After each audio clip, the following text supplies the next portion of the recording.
My name is Rachel. I live with my husband Samuel, our daughter Sarah, and my mother in law Lily. Mother in law and daughter in law conflicts are not uncommon, and our household is no exception. Ever since I got married, Lily has been throwing shade my way.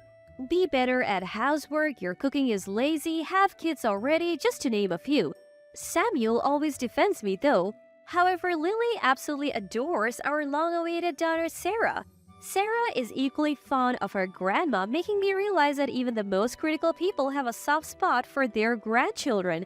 But with that affection came unwanted opinions on how we raised Sarah. I first noticed something was off when Sarah was 2.5 years old. I started to feel anxious because she still wasn't speaking. Lily blamed me, saying it was my fault for letting the TV raise her. Upon Samuel's suggestion, we took Sarah to the hospital. The diagnosis was a developmental delay. Sarah had a disability. I was devastated, and Lily's words didn't help. How embarrassing that my grandchild has a disability! We can't even face society. I couldn't believe what I was hearing. The same Lily who doted on Sarah now looked at her with cold eyes I had never seen before. There is no history of disability in our family. Rachel, are you sure Sarah is Samuel's child? She isn't the result of an affair, is she? Her harsh words shocked me. Well, you're not denying it. Could it be true? I can't believe you would say that, Lily. Mom, stop it. There is no way Rachel would cheat. Sarah is our beloved daughter, disability or not. If you have a problem, you can leave. Samuel's heated response made Lily backtrack. Oh, I was just joking. Sorry, Rachel. As she started giving candy to Sarah. Since then, mother-in-law has continued to adore Sarah without saying a word, but only when Samuel is around. But the moment he left, the snide comments began. Sarah is such a pitiful child. I wonder what will become of her in the future. You know, I heard a boy with a disability injured someone. It's scary, isn't it? That's why I worry. Please stop, especially in front of her. We're doing everything we can to raise her well.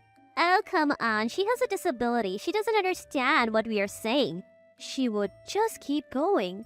A daughter-in-law who can only give birth to children with disabilities? Maybe that was a mistake. They say older mothers are more likely to have children like this. We should have gotten a younger daughter-in-law. No matter how many times I asked her to stop, she wouldn't listen. I couldn't bring myself to tell Samuel, who genuinely believed his mother had changed for the better.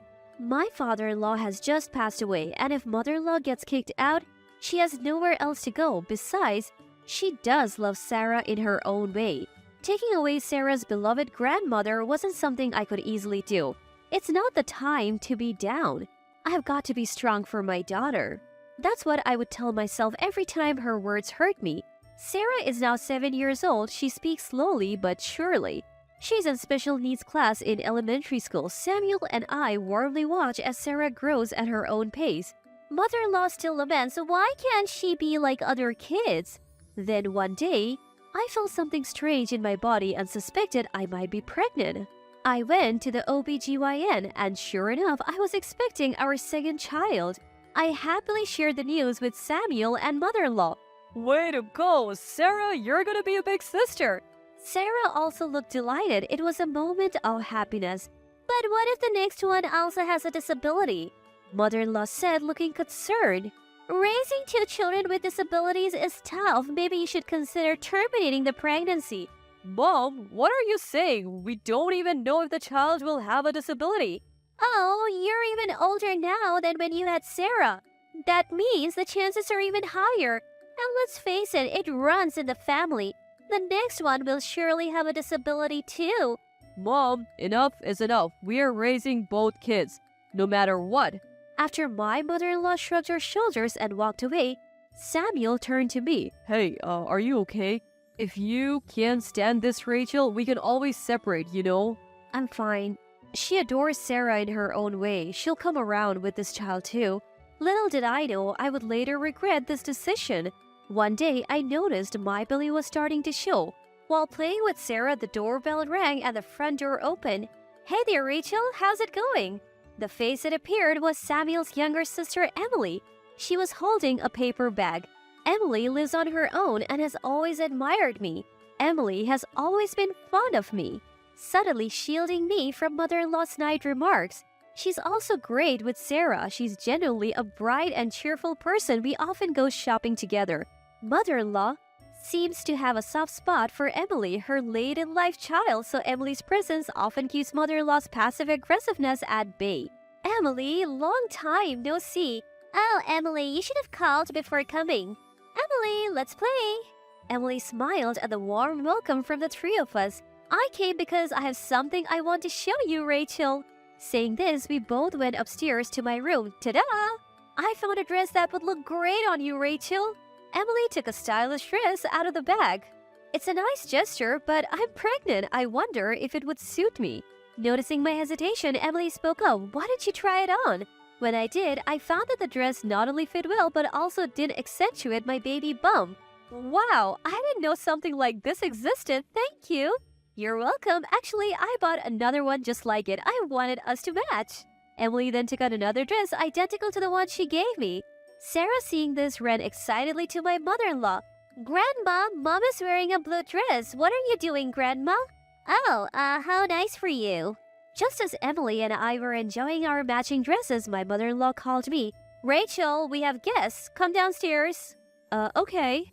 As I was about to leave, Emily stopped me. It's fine. You need to take care of yourself. I'll go. Before I could reply, Emily left the room. Right after, a scream rang out and I rushed out in alarm. And then I found Emily lying at the bottom of the stairs. My mother-in-law was shouting, Rachel! Oh my God, Rachel! Snap out of it! I'm right here. What's going on? My mother-in-law glanced back and forth between me and Emily, clearly confused. Wait, then who is this? That's when she realized it wasn't me who had fallen, but Emily who was wearing the same blue dress. She turned pale. Emily, hang in there! Oh, what do I do? We quickly called an ambulance and Emily was taken away. I was praying hard for Emily's safety. Sarah was also crying, however, something didn't sit right with me. My mother-in-law had said we have guests, but there were no guests to be seen. I was growing suspicious of her crying. In light of my sister's emergency, even my husband rushed back from work. Luckily, Emily regained consciousness quickly and gave us her usual innocent smile from her hospital bed. However, she had broken her leg and wouldn't be walking for a while. Emily, are you okay? I'm sorry if I had been there. It's not your fault, Rachel. I'm the clumsy one. I felt like something tripped me even though there was nothing there. I didn't miss how my mother-in-law was visibly shaken by those words. Is it the string? Sarah said, revealing something in her hand. Granny had strung this across the top of the stairs. This is piano wire. What's going on, mother-in-law? Stringing piano wire across the stairs could only be seen as malicious. Don't make absurd accusations, you disabled person. Mom, Sarah may be disabled, but she doesn't lie. What's this piano wire about? Mom, what's going on? Were you actually trying to harm your own daughter? Even Samuel, my husband, turned against mother-in-law. No, I never meant for Emily to get hurt. So, you meant for Rachel to get hurt, didn't you? You said we had guests and called Rachel out. That's right, and there were actually no guests. My mother-in-law had nothing to say. Mom, were you trying to kill Rachel and the child she's carrying? Your own grandchild? Why would you do something so horrible, Mom? Enough! I don't need a daughter-in-law who gives birth to disabled children. The room went ice cold at her words. My mother-in-law continued without pause. Sarah turned out that way, so the next one will surely be disabled too. It's better for both mother and child to be gone now so they won't have to suffer later. Mom, are you serious? Of course I am. Sarah can't even read at her age, unlike other kids. She's a failure. At his mother's harsh words, Samuel raised his voice. Mom, how could you say that? People with disabilities only lead lives of struggles. They're a burden. They have no reason to live. The woman who gives birth to a child with disabilities is no better. She's ruining your life, Samuel. Mom, you used to dote on Sarah. I feel sorry for her as my grandchild, but that was a mistake. To think she would tattle? I thought she couldn't understand anything because she has a disability. Mother-in-law glares bitterly at Sarah. That's why she could set a trap in front of Sarah. I shuddered at the thought that they underestimated Sarah because she has a disability. Maybe if they succeeded, they were planning to go after Sarah next? It's a chilling thought. Mom, do you understand what you tried to do is murder? It was for you, my dear son. I did want to see you struggle because of a child with a disability. Why didn't you divorce this woman with flawed genes and find a younger one? At his mother's audacity, Samuel shoots her an icy look unlike any she's ever seen before. Mom, there's something I never told you. Remember how I was bullied a lot as a child?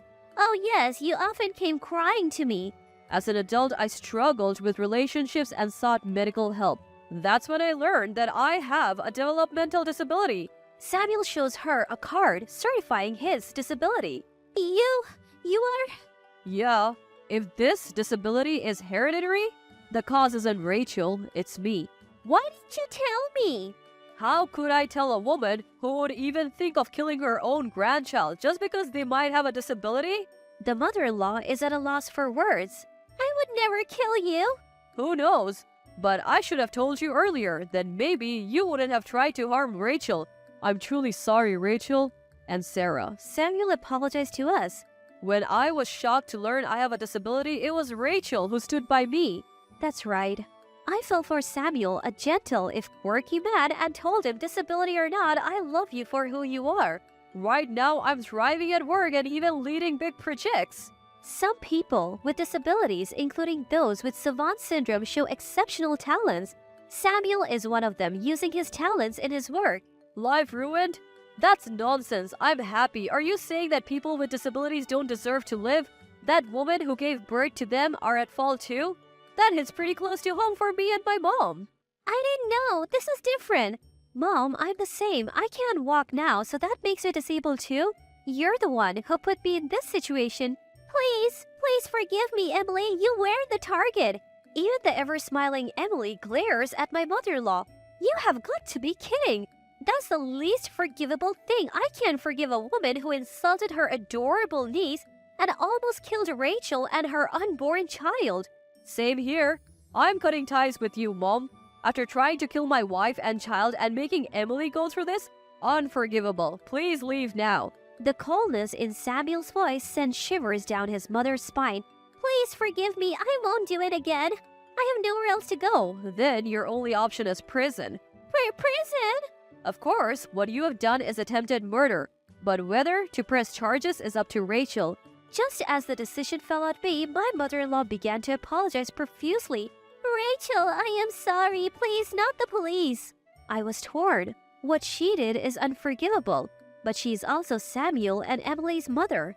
Above all, I didn't want Sarah and our unborn child to have a criminal for a grandmother. I won't report you to the police, Rachel. But I will sue you for damages. And you're leaving, never to see Sarah or our upcoming child again. How will I live? Looking around at the unsupportive faces, her eyes finally land on Sarah. Sarah will miss her grandma, won't she? I have doted on her so much. Mom, stop it. I couldn't believe my ears. The same woman who insulted Sarah for her disability was now clinging to her for help? So they still think Sarah doesn't understand anything because she has a disability?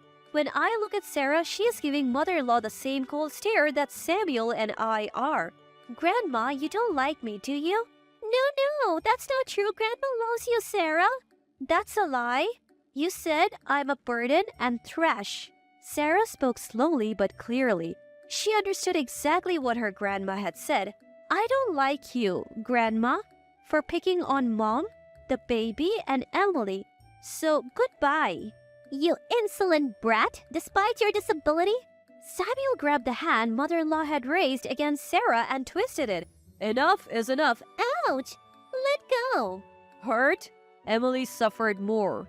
If Rachel had fallen for your trap, she would have suffered even more. Help! Ache! Mother-in-law screamed as Emily watched her with icy eyes. Mom, you're not remorseful at all. You won't have anyone to take care of you in the future. What? Mother-in-law broke down. We forcibly made her stand and kicked her out of the hospital room and, of course, out of our lives as well. Afterwards, Emily and I successfully sued mother-in-law in civil court and won a significant settlement. I also gave birth safely a healthy baby boy. Sarah loves her baby brother and plays with him every day. Emily, who has recovered from her broken bones, had a shotgun wedding with a coworker one day. They often come to visit with their newborn, showering our children with love. Mother-in-law, unable to even see her grandchild's face, lives alone in a cheap apartment dealing with the shock. She is also in debt due to the settlement and seems to be struggling in life. Everyone becomes a disabled person in some way as they age, but no one will be there to help mother-in-law. Of course, we have no intention of helping her. We hope she lives a life full of regret. We're not yet sure if our son has a disability. He might be like Sarah, and we'll know early on, or like Samuel, and we won't know until he's older. But whether our children have disabilities or not, they are our precious ones. We have decided to nurture them lovingly.